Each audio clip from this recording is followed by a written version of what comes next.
ഉടമ്പടിയുടെ ബേസിക് ആയിട്ടുള്ള സംഭവമാണ് ലാൻഡ് ആൻഡ് ലൈഫ്. ജീവിതം എന്ന് പറഞ്ഞാൽ എന്താ? സം ടോട്ടൽ, അതിൻ്റെ തട്ടകം, ഒരു ജീവിതത്തിൻ്റെ തട്ടകം എന്താണ്? ജീവിതം മീൻസ് ലൈഫ്. ലൈഫിൻ്റെ തട്ടകം എന്താണ്? ലാൻഡാണ്. ലാൻഡ്, അതായത് ഉടമ്പടിയുടെ ബേസിക് ആയിട്ടുള്ള എല്ലാം എന്താണ്? ബേസിക് ആയിട്ടുള്ള ലാൻഡ്. അത് നിങ്ങളുടെ ജീവിതം കരുപ്പിടിപ്പിക്കാൻ വേണ്ടി നമുക്ക് ആവശ്യമായത് എന്താണ്? അനുകൂലമായ സ്ഥലമാണ്. അനുകൂലമായ സ്ഥലം. അപ്പോൾ അനുകൂലമായ സ്ഥലം, ഇപ്പം ഞാൻ ഈ ജപ്തി നടപടിയൊക്കെ ആൾക്കാർ വരത്തില്ലേ, അപ്പോൾ ഞാനെന്താ, നിങ്ങൾ ജപ്തി നടപടിക്കാരെ പ്രത്യേകം കാണുന്ന എന്താ കാര്യം? അവിടെ വീട് സ്ഥലവും ജന്മാവകാശം നഷ്ടപ്പെടാൻ പോകുകയും അല്ലേ? അവിടെ ബൈബിളിനെ അത് റീസെറ്റ് ചെയ്യാൻ പറ്റുകയില്ലെങ്കിൽ വേറെ ഒരു പുസ്തകത്തിനും പറ്റത്തില്ല. എന്താ കാര്യം? ഇതെല്ലാം നീ ജനിക്കാൻ ഞാൻ ഇടയാക്കിയ സ്ഥലം, നിന്നെ ജന്മ അവകാശമായി ഞാൻ നിനക്ക് തന്നിരിക്കുന്ന സ്ഥലം, നിൻ്റെ ജീവിതം കരുപ്പിടിപ്പിക്കാൻ വേണ്ടി ഞാൻ നിനക്ക് തന്നിരിക്കുന്ന സ്ഥലം, ആ സ്ഥലം നിനക്ക് നഷ്ടപ്പെട്ടാൽ ഞാൻ ആ സ്ഥലത്തേക്ക് നിന്നെ തിരികെ കൊണ്ടുവരുന്ന ദൈവമാണ്. കൈ ഇടിച്ച് കർത്താവ് 37:14 എന്റെ ആത്മാവിനെ ഞാൻ നിങ്ങളിൽ നിവേശിപ്പിക്കും. ഒന്ന് പറഞ്ഞേ, എന്റെ ആത്മാവിനെ ഞാൻ നിങ്ങളിൽ നിവേശിപ്പിക്കും. നിങ്ങൾ ജീവിക്കും. ഞാൻ നിങ്ങളെ നിങ്ങളുടെ സ്വന്തം ദേശത്ത് വസിപ്പിക്കും. ജപ്തി ചെയ്യാൻ പറ്റത്തില്ല. എന്താ കാര്യം? ദൈവം നിനക്ക് തന്ന സ്വന്തം സ്ഥലത്ത് ആർക്കും എടുക്കാൻ പറ്റത്തില്ലത്. പക്ഷേ ഇത് എൻ്റെ ദൈവമായതിലെ നീ ഇത് പൂർണ്ണമായി വിശ്വസിക്കണം. വിശ്വസിക്കുക മാത്രമല്ല, അതായത് ഇവിടെ ആ വചനത്തിൻ്റെ ലൈൻ എന്താ? ലൈഫ് ആൻഡ് ലാൻഡാണ് വചനത്തിൽ പറയണത്. Life and land. ഒന്നിന് വായിച്ചോളൂ. 37:14. എന്റെ ആത്മാവിനെ ഞാൻ നിങ്ങളിൽ നിവേശിപ്പിക്കും. നിങ്ങൾ ജീവിക്കും. ഒന്നിന് പറഞ്ഞേ, എന്റെ ആത്മാവിനെ ഞാൻ നിങ്ങളിൽ നിവേശിപ്പിക്കാം. നിങ്ങൾ ജീവിക്കും. അപ്പൊ ലൈഫായില്ലേ അല്ലേ? അപ്പം എങ്ങനെയാണ് നമുക്ക് ലൈഫ് നഷ്ടപ്പെട്ടാൽ തിരിച്ചു വരുന്നത്?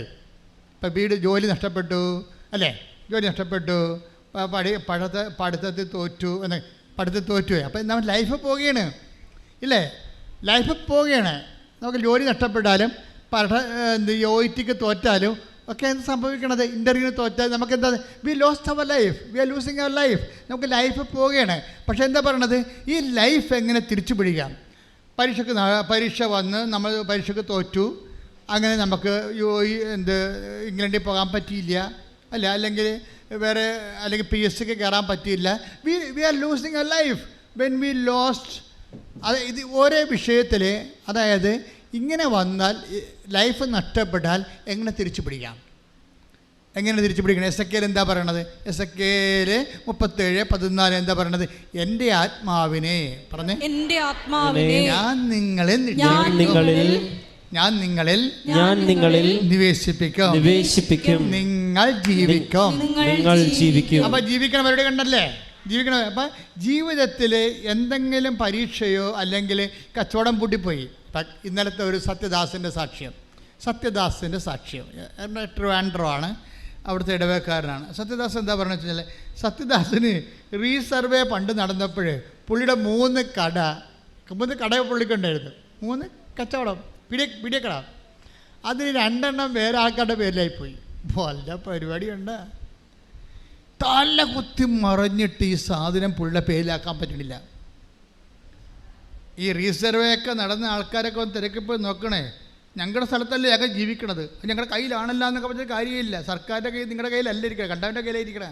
ഇപ്പോൾ റീസർവേ നടന്ന കക്ഷികളൊക്കെ നേരെ പോയി വില്ലേജ് ഓഫീസിൽ പോയിട്ട് ഇപ്പോഴും എത്രയും വേഗം അത് പോക്കുവരവ് ചെയ്തിട്ട് ടാക്സ് അടച്ചിട്ട് രസീത് വാങ്ങിച്ചേക്കണം. അല്ലെങ്കിൽ നമ്മുടെ കയ്ക്ക് സ്ഥലം ഉണ്ടാകത്തില്ല. സ്ഥലം കൂടുതലുള്ള ആൾക്കാർ അത് തന്നെ ചെയ്യേണ്ടി വരുമായിരിക്കും. അല്ലെങ്കിൽ ഗവൺമെൻറ് അത് മിച്ചഭൂമിയാക്കി എടുത്തിട്ട് ആവശ്യമുള്ളവർക്ക് കൊടുക്കും. അപ്പോൾ നിങ്ങളെ ഈ വിഷയത്തിൽ ഞാൻ ജസ്റ്റ് ഇങ്ങനെ ആനുഷംഗികമായിട്ട് പറഞ്ഞതേ ഉള്ളൂ. അതായത് ഇപ്പം സത്യദാസ് സംഭവിച്ചതാണ്. അയാളുടെ 2 കട പോയെന്നേ. അതന്നെയല്ല, പഞ്ചായത്ത് ചെല്ലുമ്പോൾ പഞ്ചായത്ത് വടിതടി ആയുധങ്ങളാണ് ഇയാളെ തല്ലാനും കൊല്ലാനും വന്ന പോലെയാണ് അവരിയ്ക്കണത്. ഇയാൾക്കൊരു സ്വാധീനവും ഇല്ല. ഈ കടയുടെ കാര്യം കേൾക്കുമ്പോൾ തന്നെ ആ ഒരു കടയിൽ തന്നെ പോകാൻ ഇയാൾക്ക് പറ്റണില്ല. അത് കയ്യേറിയത് പോലെ ഇരിക്കണം. അപ്പം പേടിയാണ്. ഈ കടയുടെ കാര്യം വീട്ടിൽ പറഞ്ഞാൽ എല്ലാവർക്കും പനി വരും. ഒരു വിഷയം പണ പൂക്കണ്ടില്ലേ, അത്തരം ഒരു അവസ്ഥ. അവസാനം ഈ മനുഷ്യന് ചന്തയെ വെച്ച് കൃപാസനം പത്രം കിട്ടി. ഒരു സ്റ്റോറി പോണ പോക്ക് നോക്കണം. സത്യദാസന് കൃപാസനം പത്രം ചന്തയെ വെച്ച് കിട്ടി. കുറേ സാക്ഷ്യം വായിച്ചപ്പോൾ പുള്ളി വീട്ടിൽ വന്ന് പറഞ്ഞ്, എടി ഇവിടെ ഒന്ന് പോകാമെന്ന് തോന്നണം, നമ്മുടെ സ്ഥലം മാതാവ് എങ്ങാനും തിരിച്ചു തന്നാ, വേറെ മാർഗ്ഗമൊന്നും കണ്ടില്ലെന്ന് പറയും. ഈ മനുഷ്യൻ പെട്ടെന്ന് വിശ്വാസത്തോടെ പിറ്റേ ദിവസം സത്യദാസ് ഇവിടെ വരും, ഉടമ്പടി എടുക്കും. ഉടമ്പടി എടുക്കുമ്പോൾ ഈ സാന്നിധ്യത്തിൻ്റെ 2 സാധനം അതിനകത്തുണ്ട്. അതിനകത്ത് ഒന്നെന്താണ്, ഉടമ്പടിയില്ല അതിൻ്റെ കാശുരൂപം തന്നെയാണ് സാന്നിധ്യത്തിൻ്റെ. അതാണ് അത് പ്രപ്പോസ് ചെയ്ത്, അങ്ങനെയാണ് അത് വെഞ്ചരിച്ചിരിക്കണത്. അതുകൊണ്ടാണ് ഇത് മിസ് ചെയ്യരുതെന്ന് പറയണത്. ഇപ്പം നഷ്ടപ്പെട്ടെന്ന് പറഞ്ഞാൽ കിട്ടത്തില്ല, അത് ഓർത്തേക്കണം. പിന്നെയുള്ള മാർഗ്ഗം എന്ന് പറഞ്ഞാൽ വീട്ടിലുള്ള ആരെങ്കിലും കൊണ്ട് ഉടമ്പടി എടുപ്പിക്കണതിനെ മാർഗ്ഗം, വേറെ മാർഗ്ഗമില്ല. അപ്പം അതുകൊണ്ട് ശ്രദ്ധിക്കട്ടെ. ഹല്ലേലൂയ.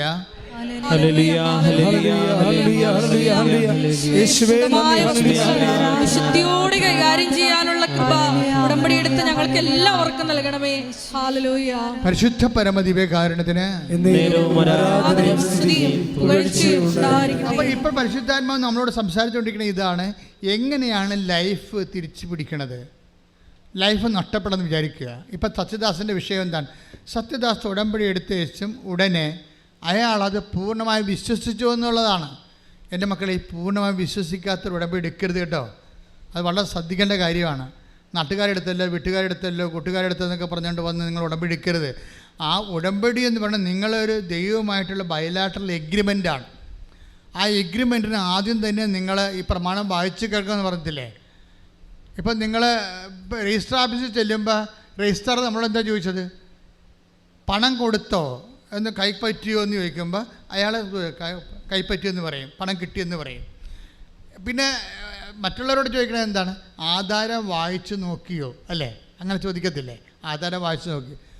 അപ്പോൾ ഇവർ പറയും വായിച്ചു നോക്കിയെന്ന് പറയും. എവിടാ വായിച്ചു നോക്കിയെങ്കിൽ പിന്നെ എന്തിനാണ് കൃപാസനത്തിൽ വന്നിട്ട് വഴിയില്ലെന്ന് പറയണത്? അപ്പോൾ വായിച്ചു നോക്കില്ലെന്നല്ല എൻ്റെ അർത്ഥം. അച്ഛൻ ഒരു അബദ്ധം പറ്റിപ്പോയി, ചതിയായിപ്പോയി. എന്ത് പറ്റി? പ്രമാണം കിട്ടി, പക്ഷേ അതിൻ്റെ സ്ഥലമുണ്ട്, എല്ലാം ഉണ്ട്, പക്ഷേ വഴിയില്ലെന്ന്. പിന്നെ ഹെലികോപ്റ്റർ ഇറങ്ങാൻ പോണം, അതിനുവേണ്ടി പ്രളയം ഇടേണ്ടി വരും മിക്കവാറും.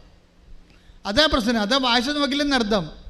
ഇങ്ങനെ കുറേ അണ്ണന്മാർ ഉടമ്പടി ചെയ്തിട്ടുണ്ട് വായിച്ചു നോക്കാതെ കറക്റ്റായിട്ട്. പക്ഷേ സത്യദാസ് അങ്ങനെയല്ല, ഏറ്റവും കാര്യങ്ങൾ വായിച്ചു നോക്കി. അതിൻ്റെ അത് നമുക്ക് തരുന്ന പ്രോമിസ് എന്താണെന്ന് നോക്കി. പ്രോമിസ് എന്താണ്? ഞാൻ നിൻ്റെ കൂടെ വരും. എങ്ങനെയാണ്? ഞാൻ തന്നെ നിൻ്റെ കൂടെ വരും, നിന്നെ ആശ്വസിപ്പിക്കണം. 33:14 ശ്രദ്ധിക്കട്ടെ. ഹല്ലേലൂയ, ഹല്ലേലൂയ, ഹല്ലേലൂയ, ഹല്ലേലൂയ. യേശുവേ നന്ദി, യേശുവേ സ്തുതി. ഹല്ലേലൂയ.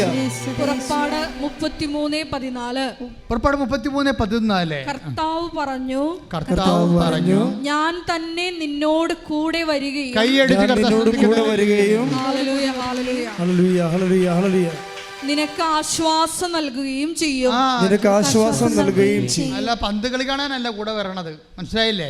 ഞാൻ തന്നെ ഒന്ന് പറഞ്ഞു, ഞാൻ തന്നെ നിന്റെ കൂടെ വരികയും നിനക്ക് ആശ്വാസം നൽകുകയും ചെയ്യും. നിനക്ക് ആശ്വാസം നൽകുകയും. ഒന്ന് പ്രാർത്ഥിക്കുക. കർത്താവേ, എന്റെ ജീവിത വഴികളില് ഞാൻ പതറിപ്പോകുമ്പോഴേ എന്നെ ചേർത്ത് പിടിക്കാൻ എനിക്ക് ആശ്വാസം നൽകാൻ എന്റെ കൂടെ വരുമെന്ന് ഉടമ്പടിയിലൂടെ വാഗ്ദാനം ചെയ്ത ദൈവമേ, സ്തുതിക്കുന്നു, ആരാധിക്കുന്നു, നന്ദി പറയുന്നു.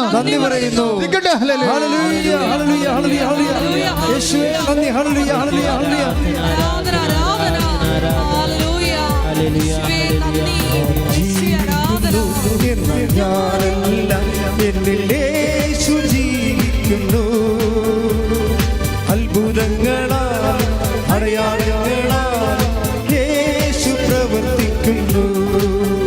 ഞാൻ ജീവിക്കുന്നു എന്നാൽ ഞാനല്ല, എന്നിൽ യേശു ജീവിക്കുന്നു.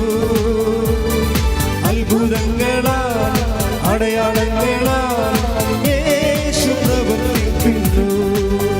ഞാൻ ജീവിക്കുന്നു എന്നാൽ ഞാനല്ല, എന്നിൽ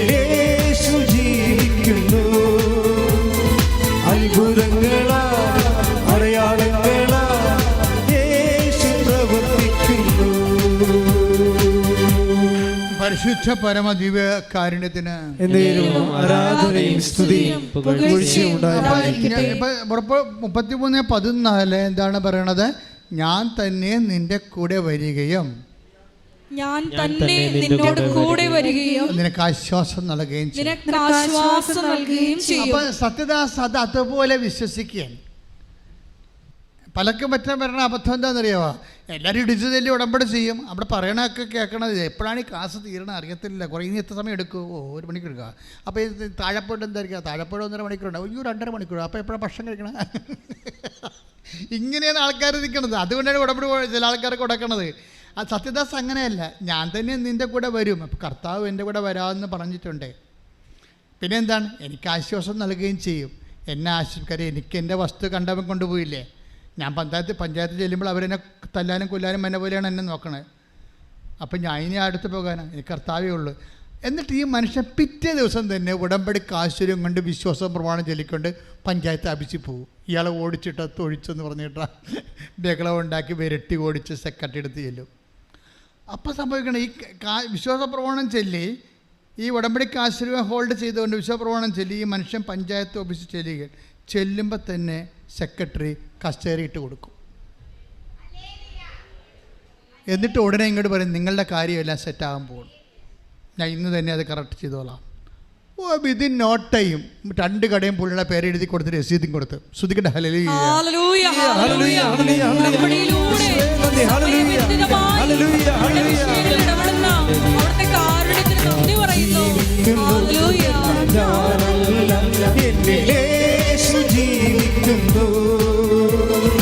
അത്ഭുതങ്ങളാൽ അടയാളങ്ങളാൽ യേശു പ്രവർത്തിക്കുന്നു.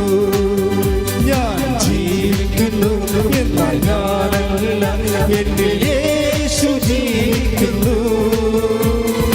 അത്ഭുതങ്ങളാൽ അടയാളങ്ങളാൽ യേശു പ്രവർത്തിക്കുന്നു. യേശു പ്രവർത്തിക്കുന്നു. എൻ്റെ പ്രിയപ്പെട്ടവരെ, ഉടമ്പടിയുടെ ഫലപ്രാപ്തി ഇരിക്കുന്നത് ഈ വാഗ്ദാനങ്ങളിലുള്ള നമ്മുടെ വിശ്വാസത്തിൻ്റെ അടിസ്ഥാനത്തിലാണ്. വാഗ്ദാനങ്ങളിൽ നമ്മൾ വിശ്വസിക്കുക. ദൈവം നമുക്ക് നൽകിയ വാഗ്ദാനങ്ങൾ. ഇപ്പോൾ അൻസമ്മ മാനന്തവാടിയുടെ സാക്ഷ്യമുണ്ടായി. ഈ ദിവസങ്ങളുണ്ടായിരുന്ന സാക്ഷ്യങ്ങളിൽ രസകരമായ സാക്ഷ്യം. അൻസമ്മ നമ്മളെ ഉടമ്പടി പഠിപ്പിക്കുന്നുണ്ട്. ഞാൻ പോലും പറയാത്ത കാര്യം അവർ പറയുന്നുണ്ട്. എന്താ അൻസമ്മ പറഞ്ഞ വെച്ചാൽ അൻസമ്മയുടെ വഴിയില്ല, നടക്കാൻ വഴിയില്ല. കണ്ടവൻ്റെ വഴിയിൽ കൂടി തന്തക്കുളി കേട്ട് വേണം ഇപ്പോഴും പോയിക്കൊണ്ടിരിക്കണം. സങ്കടകരമായ അവസ്ഥയാണ്. വഴിയില്ലെങ്കിൽ അറിയാമല്ലോ നിങ്ങൾക്ക്. വഴിയില്ലെങ്കിൽ എന്താണ്? മക്കളെ കെട്ടിക്കാൻ പോലും പറ്റത്തില്ല.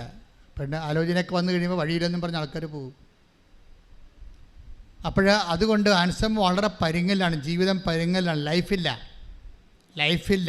ജീവിതമില്ല. അപ്പം ജീവിതമില്ലാത്ത കൊണ്ട് എന്താ പറയണത്? എൻ്റെ ആത്മാവിനെ. അപ്പം എസെക്കിയേൽ 17:14 ഒന്ന് വായിച്ച് ശ്രുതിക്കട്ടെ. ഹല്ലേലൂയ, ഹല്ലേലൂയ, ഹല്ലേലൂയ, ഹല്ലേലൂയ, ഹല്ലേലൂയ. യേശുവേ നന്ദി. ഹല്ലേലൂയ, ഹല്ലേലൂയ.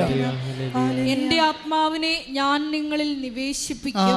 അപ്പം ലൈഫ് നഷ്ടപ്പെട്ടെങ്കിൽ എന്താ മാർഗം? എൻ്റെ ആത്മാവിനെ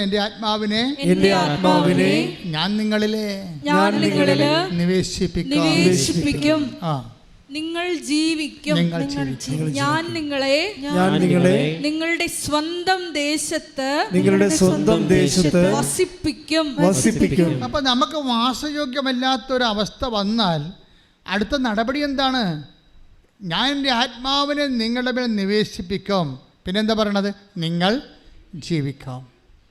ഞാൻ നിങ്ങളെ നിന്റെ സ്വന്തം ദേശത്ത് വസിപ്പിക്കും. അപ്പം ചില ആൾക്കാർ പറയല്ലേ, അച്ഛാ വഴിയുമില്ല, മക്കൾക്ക് പെണ്ണും കിട്ടണില്ല, വിറ്റിച്ചിട്ട് പോകാൻ പോകുകയാണെന്ന് പറയും. എവിടെ പോകാനാണ്? എത്ര രൂപ കിട്ടും ചേച്ചി? പോയാലേ അവിടെ പോയാൽ നിങ്ങളെ വല്ലവർക്കും അറിയാൻ പറ്റുമോ? അപ്പോൾ അങ്ങനെയൊക്കെ താമസിച്ച പിന്നെ ഇങ്ങനെയുള്ള കല്യാണ കാര്യങ്ങളൊക്കെ വരുമ്പോൾ അവർ നിങ്ങളുടെ വേറെ ബൗട്ട്സൊക്കെ തിരക്കി വരുമ്പോൾ നിങ്ങൾക്കിവിടെ ആകാശവും ഭൂമിയും ഇല്ല, വേരും കായും ഇല്ലെന്ന് അറിഞ്ഞാൽ പിന്നെ നിങ്ങൾ സംശയിക്കത്തില്ലേ? ഇങ്ങനെ പോണത് ശരിയാണ്, വേറെ വഴിയുണ്ടാന്ന് നോക്കട്ടെ. അവിടെ വെച്ചാണ് ഞാൻ ഈ വിഷയം സെറ്റ് ചെയ്യണത്. ഞാൻ പറഞ്ഞ കർത്താവ് ഇവരെ വിടരുത്. ഇവരിത് വിറ്റിച്ചിട്ട് വേറെ ഒരു സ്ഥലത്ത് പോയി വാടക ഒറ്റയ്ക്ക് താമസിച്ചപ്പോൾ ഞാൻ അവിടെ ഒരു ആലോചന വന്നു കഴിഞ്ഞാൽ ഇവർക്ക് ആകാശഭൂമിയും പാരമ്പര്യവും കുടുംബമൊന്നും ഇല്ലാത്ത ആൾക്കാരാണെന്ന് എങ്ങനെ ധരിച്ചു കഴിഞ്ഞാൽ അവർക്ക് അവിടെ നിലവാരത്തിൽ പെണ്ണ് കിട്ടത്തില്ല. അതുകൊണ്ടാണ് നിങ്ങൾ ജീവിക്കുമെന്ന് പറയണത്. ജീവിക്കുക എന്ന് വെച്ച് കഴിഞ്ഞാൽ മാന്യമായി ജീവിക്കുകയാണ്. ഞാൻ അങ്ങനെ എപ്പോഴെങ്കിലും ലൈഫ് ത്രട്ടായി കഴിഞ്ഞാൽ പിന്നെ എന്താണ്, നിങ്ങൾ അപ്പം തന്നെ സ്പിരിച്വലായിട്ട് എംപവർ ചെയ്യണം. അതാണ് പറഞ്ഞത്. 37:14 ഭയങ്കര വചനമാണ്. എസെക്കിയേൽ എന്താണ്, ഞാൻ നിങ്ങളെ ഒന്ന് പറഞ്ഞേ, ഞാൻ എൻ്റെ ആത്മാവിനെ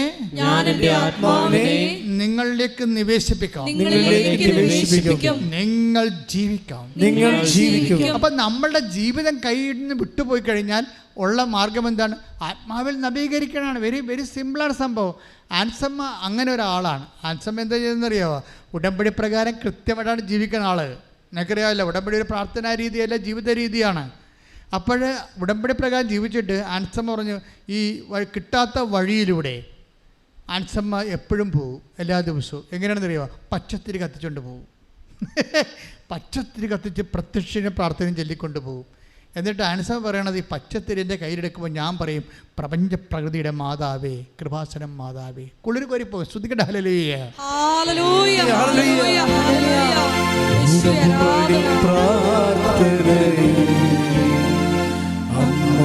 ഉടനടി പരിഹാരമേകും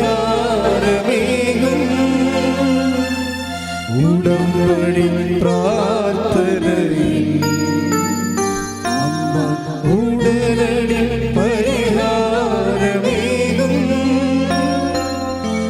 അവൻ പറയുന്നതും ചെയ്തിടുകിൽ ജീവിതം ധന്യമായി ഈ പ്രാർത്ഥന എപ്പോൾ കൂടിയാലും നിങ്ങൾ കൂടുന്ന സമയത്തൊക്കെ നിങ്ങൾക്ക് രോഗമുള്ളിടത്ത് കൈകൾ വെച്ച് പ്രാർത്ഥിക്കാവുന്നതാണ്. ഇപ്പോഴച്ഛൻ പ്രാർത്ഥിക്കാൻ തുടങ്ങുമ്പോൾ എൻ്റെ മക്കൾ കൈകൾ മാറ്റി മാറ്റി വെച്ചുകൊണ്ടിരിക്കണം. ചിലപ്പോൾ 1, 2, 3 രോഗങ്ങളുള്ള മക്കളുണ്ടാകും. അവിടെ എല്ലാം മാറ്റി മാറ്റി വെച്ച് വിശ്വാസ പ്രമാണം അറിയാവുന്നവർ വിശ്വാസ പ്രമാണം ചൊല്ലിയും അല്ലാത്തൊരു യേശുവേ രക്ഷക എൻ്റെ രോഗങ്ങൾ ഏറ്റെടുക്കണമെന്ന് ആവർത്തിച്ച് പ്രാർത്ഥിച്ചുകൊണ്ട് ഈ രോഗസൗഖ്യമായി നേടാവുന്നതാണ്. ശ്രുതികട. ഹല്ലേലൂയ. നല്ലവനായ ദൈവമേ, നിൻ്റെ ഉന്നതമായ നാമത്തിന് സ്തോത്രം ചെയ്യുന്നു. കർത്താവേ, നിൻ്റെ വിശുദ്ധ പൗരോഹിത്യത്തെ മഹത്വപ്പെടുത്തണമേ. കർത്താവേ, സഭയിലുള്ള സാന്നിധ്യം പ്രകടമാക്കണം.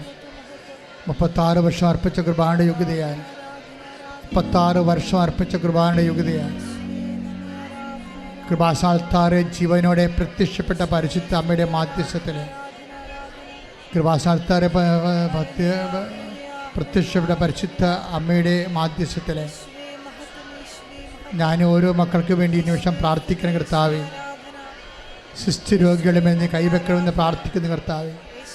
കണ്ണിന് കാഴ്ച മൂടുന്നവരെ കുറയുന്നവരെ കണ്ണുകളെ സ്പർശിക്കണം പ്രാർത്ഥിക്കുന്ന കർത്താവേ. മൂക്കിലെ അടിനോട് രോഗികളെ സ്പർശിക്കണം പ്രാർത്ഥിക്കുന്ന കർത്താവേ. ക്യാൻസർ രോഗികളെ സ്പർശിക്കണം പ്രാർത്ഥിക്കുന്ന കർത്താവേ. നടുവെല്ല് എല്ല് വളരുന്നവരെ, എല്ല് ഉന്തിയവരെ അവിടെ എല്ലാം സ്പർശിക്കണേ കർത്താവേ. ശരീരത്തിൽ മുഴയുള്ളവരെ സ്പർശിക്കണമേ കർത്താവേ.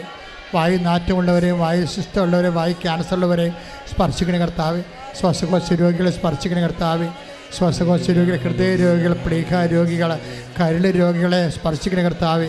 കർത്താവിൻ്റെ വിശുദ്ധമായ രക്തം, വിശുദ്ധമായ വിശുദ്ധ രക്തം കർത്താവ് ശരീരം തളിക്കപ്പെടട്ടെ. കർത്താവിന് ഉന്നതമായ നാമത്തിൽ സഭയുടെ അധികാരത്തിൽ കുശിൻ്റെ അടയാളത്തിൽ ഉള്ളംകാലം മുതൽ ഉച്ചവരെ കർത്താവിൻ്റെ രക്തം നിരട്ടെ. വാദരോഗികളെ, വിസർപ്പ രോഗികളെ, സോറിയാസിസ് രോഗികൾ, പിസ്റ്റില രോഗികൾ, PCOD രോഗികൾ, RSS രോഗികളെ, മക്കളില്ലാത്തവർ കർത്താവേ, കർത്താവെ, ഓട്ടിസത്തിൻ്റെ രോഗമുള്ളവർ കർത്താവെ, ഹൈപ്പർ ആക്ടിവിറ്റി ഉള്ളവർ കർത്താവെ, അപസ്മാര രോഗികൾ, ത്വക്ക് രോഗികളെ യേശുവിൻ്റെ ഉന്നതമായ നാമത്തിൽ സഭയുടെ അധികാരത്തിൽ കുരിശിൻ്റെ അടയാളത്തിൽ മാരക രോഗങ്ങൾ, തീരവേദികൾ യേശുവിൻ്റെ നാമത്തിൽ മനോരോഗങ്ങൾ മാറിപ്പോകട്ടെ.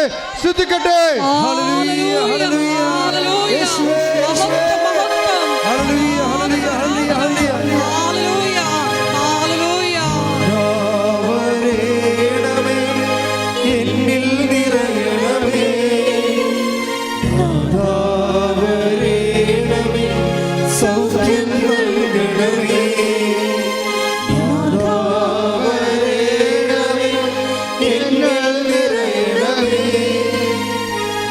നാഥാവരേ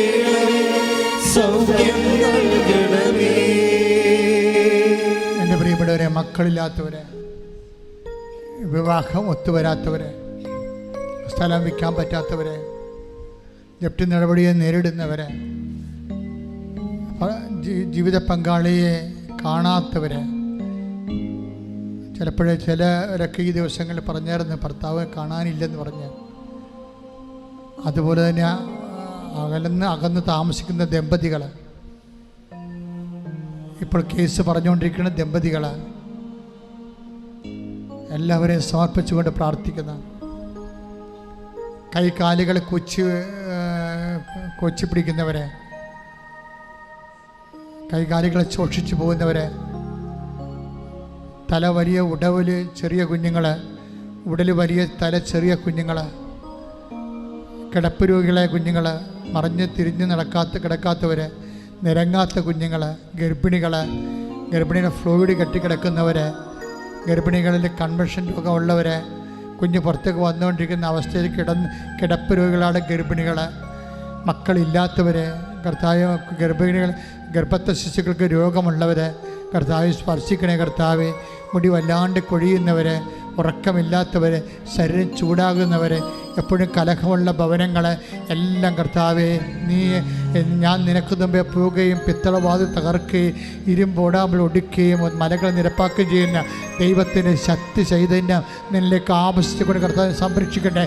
എല്ലാ വിടുതലും, എല്ലാ സങ്കടങ്ങളും, എല്ലാ വിഷമതകളും, തകർച്ചകളും, തടസ്സങ്ങളും യേശു നാമത്തിൽ നീങ്ങിപ്പോകട്ടെ. ശ്രദ്ധിക്കട്ടെ. ഓരോരോ സംരംഭങ്ങളും ഉദ്യമങ്ങളും തുടങ്ങാൻ പോകുന്നവരെ, വരുമാന മാർഗങ്ങളില്ലാതെ എങ്ങനെ ജീവിക്കുമെന്നറിയാൻ പാടില്ലാതെ ഓരോരോ ഉദ്യമങ്ങൾ ചെയ്യുന്നവരെ, ഇതെങ്കിലും രക്ഷപ്പെട്ടാൽ മതിയായിരുന്നെന്ന് പറഞ്ഞുകൊണ്ട് ഉള്ളതെല്ലാം ഒരുക്കി വിറ്റും തൂക്കി വിറ്റും പണയം വെച്ചുമൊക്കെ ഓരോ ജോലികൾ ചെയ്യുന്നവരെ, പൗൾട്രി ഫാം, പന്നി ഫാം അങ്ങനെയൊക്കെ തുടങ്ങിയിട്ട് ജനങ്ങളതുകൊണ്ട് ചെയ്യിക്കാത്തതിൻ്റെ പേരിൽ ചെയ്യാൻ പറ്റാതെ പലിശ കൂടി വരുന്നവർ, ഇങ്ങനെ പൊറുതിമുട്ടുന്ന മനുഷ്യർ, ഒരു പണിയും ചെയ്യാൻ പറ്റാത്ത രീതിയിൽ പൊറുതിമുട്ടുന്ന മനുഷ്യർ, അതുപോലെ തന്നെ മദ്യപാനത്തെ ആശ്രയിക്കുക കാരണം ഒരു പണിയിലും ലഹരി പദാർത്ഥങ്ങളുടെ ഉപയോഗം കാരണം ഒരു പണിയിലോ പ്രാർത്ഥനയിലോ പഠനങ്ങളിലോ ഒന്നും കോൺസെൻട്രേറ്റ് ചെയ്യാൻ പറ്റാത്ത കുടുംബത്തിൻ്റെ ഭാവി ഇരുണ്ടായിരിക്കുന്ന അവസ്ഥകളിലെ പരിശുദ്ധ അമ്മ പൂർണ്ണമായി ഏറ്റെടുത്തുകൊണ്ട് യേശുവിൻ്റെ നാമത്തിൽ വിടുതൽ പ്രാപിക്കട്ടെ.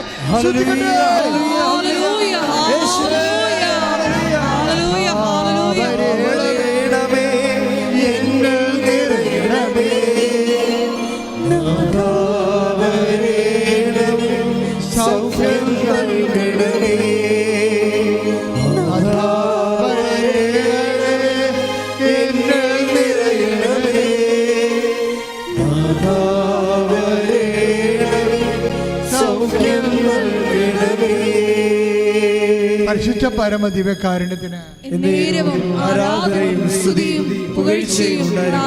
എൻ്റെ പ്രിയപ്പെട്ടവരെ, പരീക്ഷ എല്ലാം കഴിഞ്ഞു, റിസൾട്ടെല്ലാം വന്നു, കുഞ്ഞുങ്ങൾ ഉപരിപഠനത്തിന് വേണ്ടി പരക്കം പായുന്നു. ചിലർക്ക് ഉപരിപഠനത്തിന് എന്താണ് പഠിക്കേണ്ടതെന്ന് ഇപ്പോഴും മനസ്സിലാകാത്തവരുണ്ട്. ചിലർ ഓൺലൈനായിട്ട് അപേക്ഷിച്ചിട്ടുള്ളത് തെറ്റിപ്പോയവരുണ്ട്.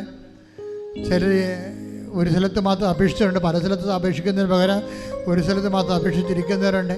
ഇങ്ങനെയെല്ലാം പലതരത്തിൽ വിഷമിക്കുന്നവർ, ചിലർ ഓഫർ ലെറ്റർ വന്ന് പൈസയും കൊടുത്ത് വിസ വന്നിട്ടില്ല.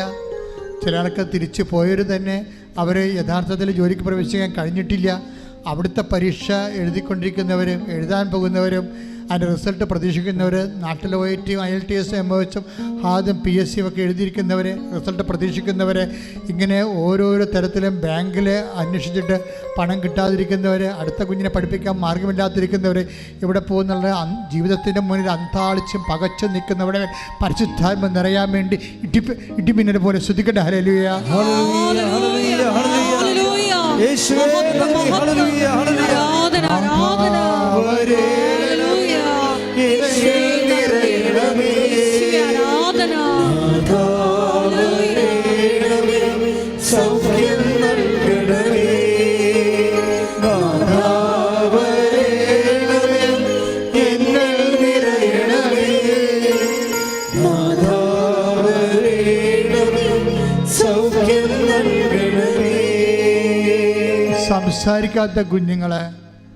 സംസാരിക്കാത്ത കുഞ്ഞുങ്ങൾ, നടക്കാത്ത കുഞ്ഞുങ്ങൾ, സംസാരിക്കാത്ത വ്യക്തികൾ, മുതിർന്ന വ്യക്തികൾ, വിവാഹം ഒത്തുവരാത്തവർ, എല്ലാവരെയും സമർപ്പിച്ചുകൊണ്ട് പ്രാർത്ഥിക്കുന്നു. കടകമ്പോളങ്ങളും വ്യവസായ വ്യാപാരശാലകളിലും പണം മുടക്കിയിട്ട് പണം തിരിച്ചു കിട്ടാത്തവരെ, കച്ചവടമില്ലാത്തവരെ, കുടുംബ ചെലവ് കഴിയുന്നതിന് പോലും കടം മേടിച്ച് കഴിയുന്നവരുണ്ട്. എല്ലാവരെയും സമർപ്പിച്ച് പ്രാർത്ഥിക്കുന്നു. മക്കൾക്ക് പൈസ അങ്ങോട്ട് അയച്ചു കൊടുക്കുന്ന മാതാപിതാക്കന്മാരുണ്ട്, അവർക്ക് ജോലി ഇതുവരെ കിട്ടാത്തത് കാരണം. എല്ലാവരെയും സമർപ്പിച്ച് പ്രാർത്ഥിക്കേണ്ട സമയമാണ്. കോടതിയിൽ കേസ് കിടക്കുന്നവരുണ്ട്, കേസിന് പോകുന്നവരുണ്ട്, ഇതുവരെ കേസ് പിടിക്കാത്തവരുണ്ട്, ജഡ്ജ്മെൻറ്റ് പ്രതീക്ഷിക്കുന്നവരുണ്ട്. എല്ലാവരും സമർപ്പിച്ച് പ്രാർത്ഥിക്കുന്നു. ഭാര്യാഭർത്താക്കന്മാരുടെ വീടുകൾ തമ്മിൽ കലഹത്തിലും അകൽച്ചയിലും കഴിയുന്നവരുണ്ട്. മക്കൾ പലതരത്തിലുള്ള സ്വഭാവങ്ങളിലും ശീലങ്ങളിലും ബന്ധനങ്ങളിലും അകപ്പെട്ടു പോയ മക്കളുണ്ട്. കുടുംബത്തിന് മക്കൾ നഷ്ടപ്പെട്ടവരും മക്കൾക്ക് കുടുംബം നഷ്ടപ്പെട്ടവരുമുണ്ട്. എന്ത് ചെയ്യണമെന്ന് അറിയാൻ പാടില്ലാതെ കുഴങ്ങിയിരിക്കുന്ന നരകതുല്യമായ ജീവിതാവസ്ഥയിൽ കടന്നു പോകുന്നവരുണ്ട്. എല്ലാവരും സമർപ്പിച്ചുകൊണ്ട് പരിശുദ്ധ അമ്മയുടെ മധ്യസ്ഥത്തിൽ സമർപ്പിച്ചുകൊണ്ട് ഈശോയുടെ വലിയ സത്യത്തിലേക്ക് ആവശ്യിക്കാൻ വേണ്ടി ഇടിമുഴക്കം പോലെ ശ്രദ്ധിക്കട്ടെ. ഹല്ലേലൂയ, ഹല്ലേലൂയ, ഹല്ലേലൂയ. യേശുവേ, ഹല്ലേലൂയ, ഹല്ലേലൂയ.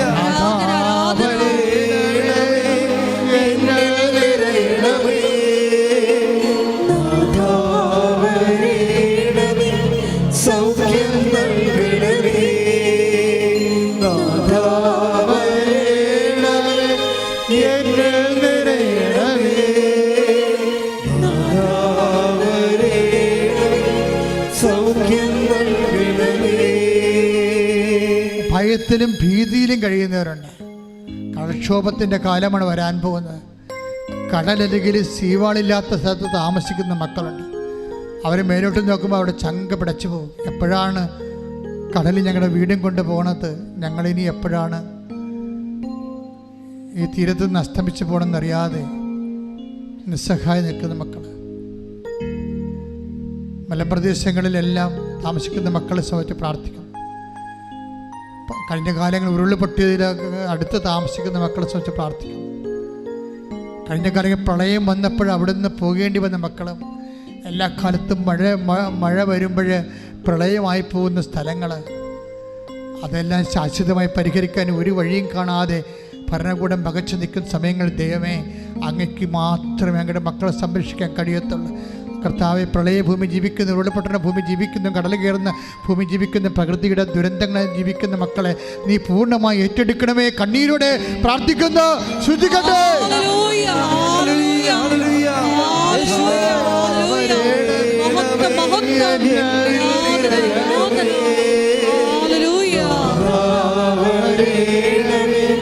സൗഖ്യം നൽകണമേ,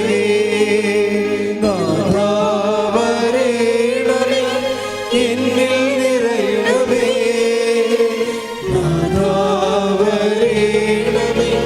സൗഖ്യം നൽകണമേ. ഇന്നത്തെ ധ്യാനത്തിൻ്റെ ഏറ്റവും വലിയ വെളിപാടുകൾ ഒന്നായിരുന്നു, I will remain statue in your own soil. പുറപ്പാടിൻ്റെ എസെക്കിയേൽ 37:14, പുറപ്പാടിൻ്റെ 33:14, നിൻ്റെ മണ്ണിൽ ഞാൻ നിന്നെ നിക്ഷേപിക്കും. അപ്പോൾ ഇന്ന് പരിശുദ്ധാത്മാ പറഞ്ഞത്, നിൻ്റെ ജീവിതത്തിന് അനുകൂലമായ ജോലി, നിൻ്റെ ജീവിതം കരുപ്പിടിപ്പിക്കാൻ എസെക്കിയേൽ 37:14 പറഞ്ഞിരിക്കുന്നത് പോലെ നിൻ്റെ ജീവിതം കരുപ്പിടിപ്പിക്കാൻ അനുയോജ്യമായ സ്ഥലത്ത് നിന്നെ ഞാൻ നിർത്തുമെന്ന്. കർത്താവ്, ഈ വാക്കുകളെല്ലാം ഞങ്ങളെ വിശ്വസിക്കുന്ന, ഈ വാഗ്ദാനങ്ങളെല്ലാം ഞങ്ങളെ ഏറ്റെടുക്കുന്ന, അതിനുവേണ്ടി സൽപ്രവൃത്തികൾ ചെയ്യുമ്പോൾ തോബിത്തിൻ്റെ 12:13 അനുസരിച്ചുകൊണ്ട് നിൻ്റെ സാന്നിധ്യം, നിൻ്റെ സൽപ്രവൃത്തികൾ എനിക്ക് അജ്ഞാതമായിരുന്നില്ല, ഞാനവിടെ ഉണ്ടായിരുന്നു പറഞ്ഞ കർത്താവ് സാന്നിധ്യം എല്ലാ മക്കളുടെ ജീവിതത്തിൽ കർത്താവ് അങ്ങയുടെ സാന്നിധ്യമായി നിറഞ്ഞു നിൽക്കണമേ. എല്ലാവർക്കും അവരുടെ ജീവിതത്തിൽ ആവശ്യമായ ഉപരി വിദ്യാഭ്യാസത്തിൻ്റെ അഡ്മിഷൻ കിട്ടാനും കർത്താവ്, ജോലി ലഭിക്കാനും പരിശുദ്ധമ്മയുടെ മധ്യസ്ഥത്തിൽ യേശുവിന്റെ നാമത്തിൽ സമർപ്പിച്ചുകൊണ്ട് ശ്രദ്ധിക്കട്ടെ. ഹല്ലേലൂയ.